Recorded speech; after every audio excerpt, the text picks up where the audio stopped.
Hello दोस्तों, relies study पर आपका स्वागत है। तो कैसे हो सभी को मेरा नमस्कार। तो चलो आज एक बढ़िया टॉपिक आपके एग्ज़ाम के लिए लेके आए हैं, जिसका नाम है वही संगम वंश और सुलु वंश। संगम वंश और सुलु वंश जो कि आपके एग्ज़ाम के लिए मोस्ट इंपोर्टेंट हो जाते हैं।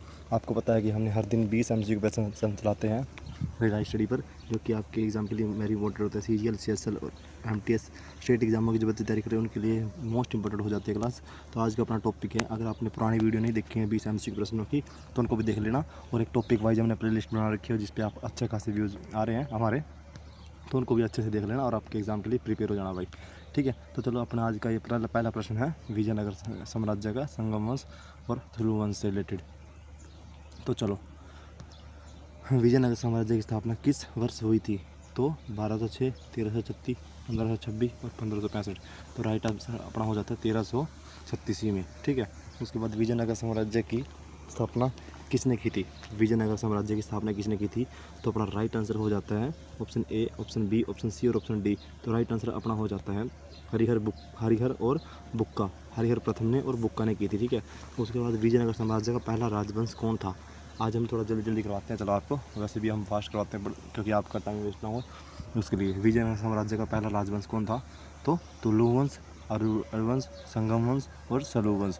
तो अपना राइट आंसर हो जाता है संगम वंश। कौन सा? संगम वंश। ठीक है, चलो भैया अपना अगला प्रश्न है, संगम वंश का नाम किसके नाम पर रखा गया था? जो संगम वंश था उसका नाम संगम वंश का नाम किसके नाम पर रखा गया था? हरिहर के पिता संगम के नाम पर रखा गया था। ठीक है, राइट आंसर हो जाता है हरिहर के पिता संगम के नाम पर रखा गया था। अपना पांचवा प्रश्न है, मोस्ट इंपॉर्टेंट हो जाता है, जो कि विजयनगर साम्राज्य के संस्थापक हरिहर और बुक्का किसके शासन में मंत्री थे? तो किसके शासन में थे? मोस्ट इंपॉर्टेंट प्रश्न हो जाता है आपके एग्जाम के लिए ये। ठीक है, इसको अच्छे से याद रखना। ठीक है, ये स्टार लगा दिया मैंने। दिल्ली सल्तनत के मोहम्मद बिन तुगलक, ये ऑप्शन राइट हो जाता है। ठीक है, तो चलो अगला प्रश्न अपना, विजयनगर साम्राज्य की राजधानी क्या थी? तो विजयनगर साम्राज्य की राजधानी क्या थी? अपनी बीजापुर, हम्पी, गोलकुंडा और मदुरै। तो राइट आंसर अपना हो जाता है हम्पी, जो कि किसके नाम पे पड़ा था? पंपा देवी के नाम पर। पंपा देवी के नाम पर हम्पी पड़ा था। ये आपको याद रखना, आपके एग्जाम के लिए मोस्ट इंपॉर्टेंट हो जाता है। चलो उसके बाद है, संगम वंश का सबसे प्रसिद्ध शासक कौन था? संगम वंश का सबसे प्रसिद्ध शासक कौन था संगम वंश का? हरिहर प्रथम, देवराय द्वितीय, सुलु और ये। तो ये देवराय द्वितीय हो जाता है अपना राइट आंसर, देवराय द्वितीय। ठीक है, तो चलो अगला प्रश्न है अपना आठवां, देवराय द्वितीय के शासनकाल में किस विदेशी यात्री ने विजयनगर की यात्रा की थी?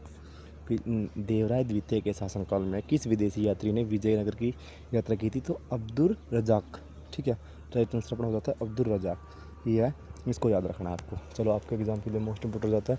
अगर दोस्तों आपको वीडियो पसंद आ रही है तो वीडियो को लाइक करना, शेयर करना और अपने दोस्तों को भी शेयर करना और चैनल को सब्सक्राइब करना, अगर आपको हर दिन 20 MCQ पसंद की ये वीडियो चाहिए। ठीक है, अब ऐसे ही हर दिन डालते हैं। सलू वंश की स्थापना किसने की थी?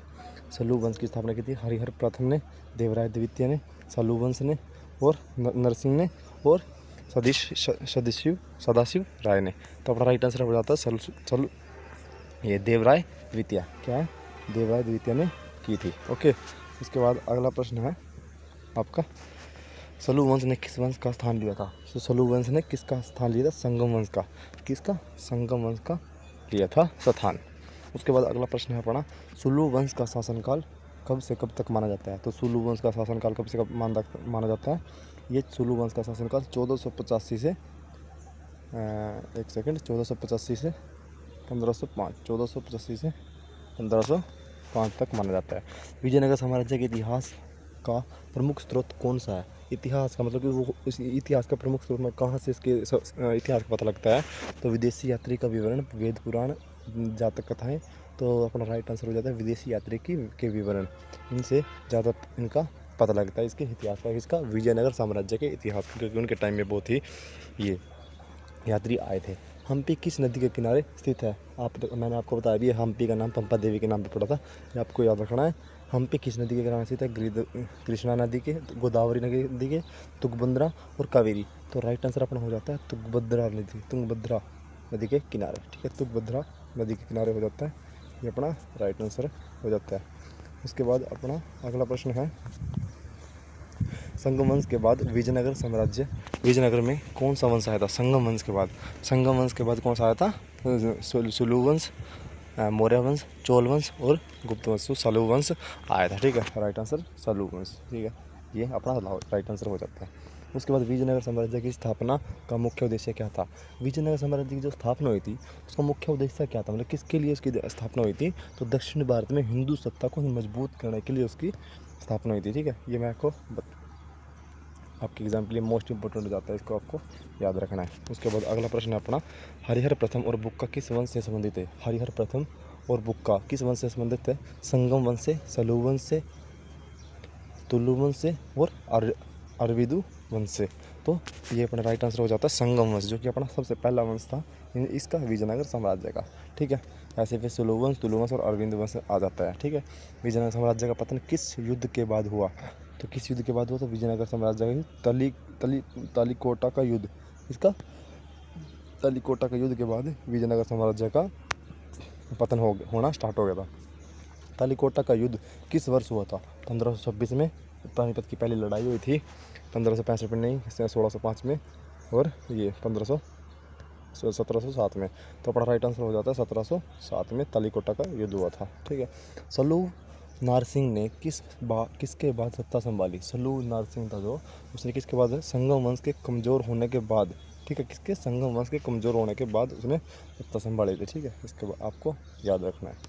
उसके बाद विजयनगर साम्राज्य के शासकों को सम्मानित किस उपाधि से जाना जाता है? विजयनगर साम्राज्य के शासकों को किससे जाना जाता है?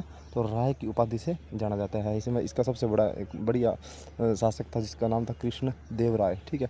इसको आपको याद रखना है, कृष्ण देव राय भी था। चलो दोस्तों, तो आपकी ये वीडियो होती है ख़त्म। अपने 20 प्रश्न आज हमने थोड़ा सा बढ़िया जल्दी करवाया आपको, जो कि आपके एग्ज़ाम के लिए मोस्ट इंपॉर्टेंट हो जाते हैं। चलो तब के लिए सभी खुश रहना, स्वस्थ रहना। अगर आप आगे ही आपको ऐसी वीडियो चाहिए तो चैनल को सब्सक्राइब करना और वीडियो को लाइक करना, शेयर करना। तब तक के लिए सभी को जय हिंद, जय भारत।